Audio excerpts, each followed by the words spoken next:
شهري كلم شهري علم شهري سلم شه. لما وصلنا لأجمل شه. شهري كلم شهري علم شهري سلم شه. لما وصلنا.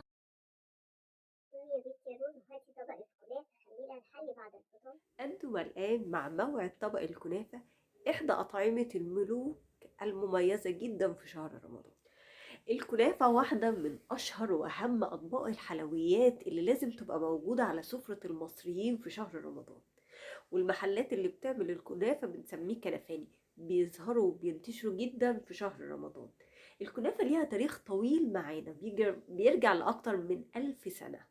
ازاي بدأت الكنافة واتعرفت فين وايه تاريخها، ده اللي احنا هنعرفه في فيديو النهاردة.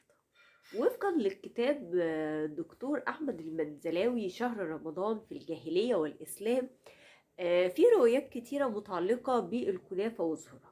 بعض الروايات بتقول إن أصل الكنافة كان في بلاد الشام واتنقل لمصر، وبعض الأقوال بتقول إن أصل الكنافة كان في مصر واتنقل لبلاد الشام عن طريق التجار.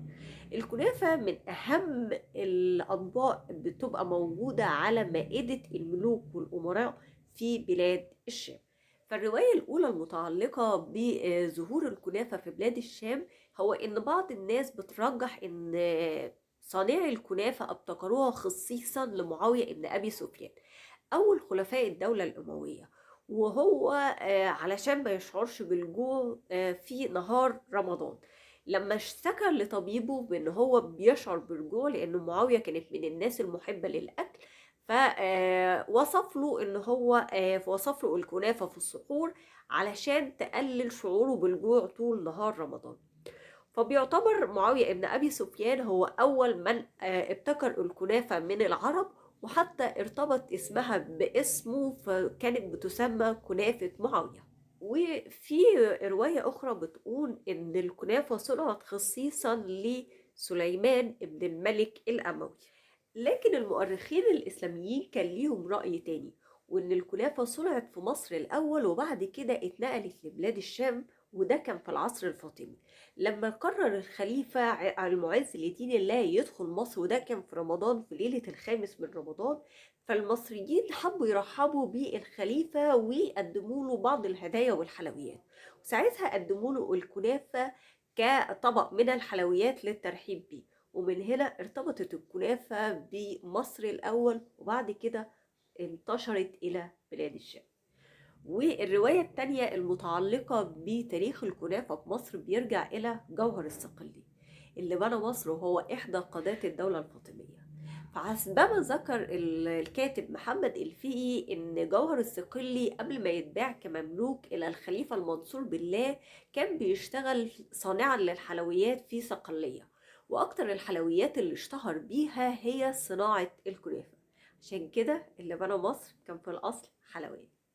ايا كانت بداية الكنافة في مصر ولا في بلاد الشام، هي دلوقتي الكنافة من الاساسيات اللي موجودة عندنا طول السنة، بس بيكون لها اهمية خاصة قوي جدا في شهر رمضان. وكل شهر رمضان بنستنى ايه الجديد في الكنافة، هتتعمل بايه، هتبقى غرقانة ولا شرقانة ولا بالمانجا ولا بالايس كريم ولا بايه، يا ترى السنة دي هتكون بايه، انا مش عارفة.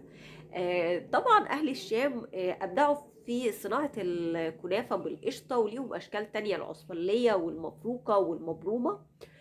أهل مكة بيحبوها بالجبنة، وطبعا أهل نابلس عملوا الكنافة النابلسية. في أنواع كتيرة من الكنافة، في عندي الكنافة الشعر والكنافة اليدوية والكنافة الميكنة.